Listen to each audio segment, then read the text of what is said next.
Hey, welcome to Exclaim News Weekly. I'm Sarah. And I'm Calum. This week we're talking music's intersection with the phenomenon that is Pokémon Go.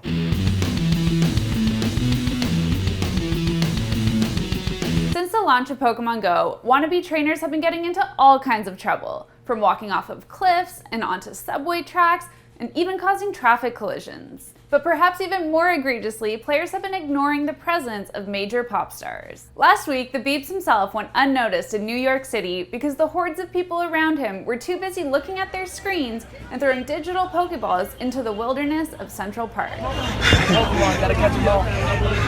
It didn't stop there though. One particularly enthusiastic Beyonce fan caught another concert goer playing with the app during Queen Bee's recent Paris show. The offending player has since been publicly shamed via a now viral Instagram video. She's finding Pokemon when Beyonce's singing. Fucking Pokemon! While The Simpsons have been known to predict the future from time to time, South Park has a pretty interesting track record as well. For instance, an episode in the show's third season follows the kids becoming obsessed with monster collecting game Chin Pokemon, with a tracking chip inside the monsters beaming all of their information back to Japan. This lines up perfectly with Pokémon Go's use of your Google account, accessing your emails and everything else associated with it. And of course, all this led South Park co-creator Trey Parker to say that they made fun of Pokémon Go way back in 1999. I've got to buy your Pokémon. I've got to buy it. I've got to buy it. Now you can collect them all. The South Park guys aren't the only ones poking fun at the addictive new app. We here at Exclaim News Weekly thought it might be fun to reimagine some of our favorite music stars as Pokemon. Only the original 150 though, because the classics are indeed classics.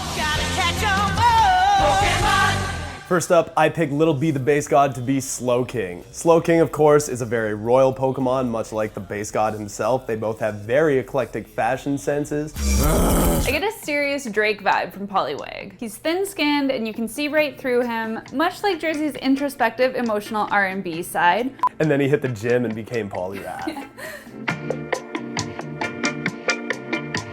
I imagine Bjork to be an Articuno, an ice flying type, very rare, very mystical. And then there's Sandslash, who looks like every pop punk band from the early 2000s.